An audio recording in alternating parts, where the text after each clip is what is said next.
This video is sponsored by Squarespace. The Sony 16-35 f4 is basically a zoom lens in a prime lens form factor.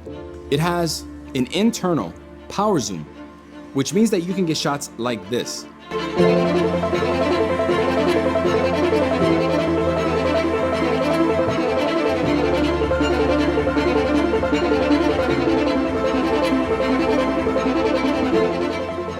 Using my Rhino slider and its $80 Sony remote, I'm able to get these dramatic video effects, the dolly zoom, in camera without needing any extra equipment or an additional person to zoom the lens. Even if I didn't have the slider, you could get that dolly zoom effect shooting handheld, if your technique is good, by using the zoom rocker here on the side of the lens. If you are a Sony FX3 user, you can use the zoom rocker by where the shutter button is to actually zoom the lens rather than using it for clear image zoom like you probably have been up until this point.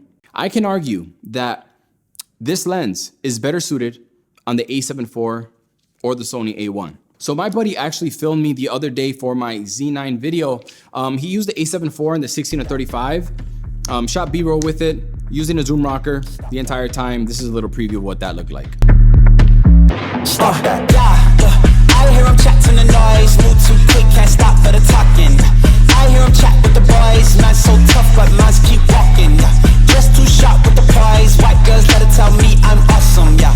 Hot like fire on the pan, if you wanna touch man, please use caution. Cold like zero. Now, when I reviewed some of that footage, I asked myself if it was really worth having a power zoom on such a wide lens. It seems like punching in a little bit in post can get the job done.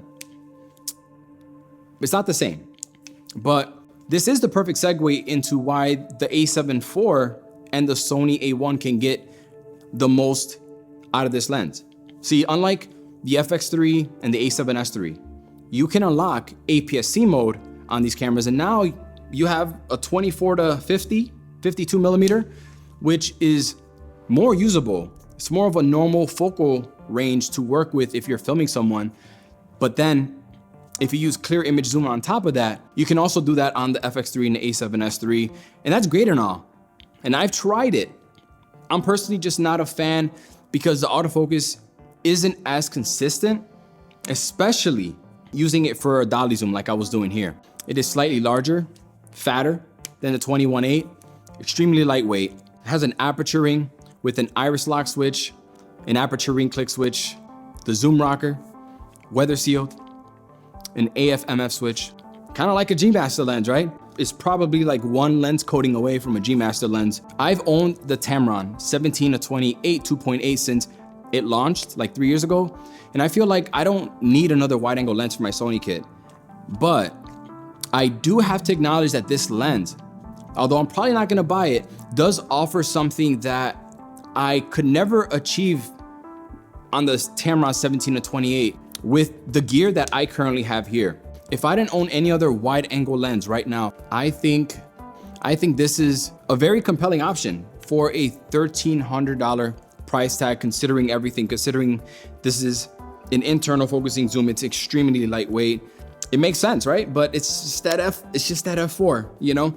Personally, I would really love to know what like the general consensus is, like with you guys on this lens. You know, is it worth $1,300? Photographers, are you gonna run out and go buy something like this, or is it more like for video? Because I personally think it's more of a video lens.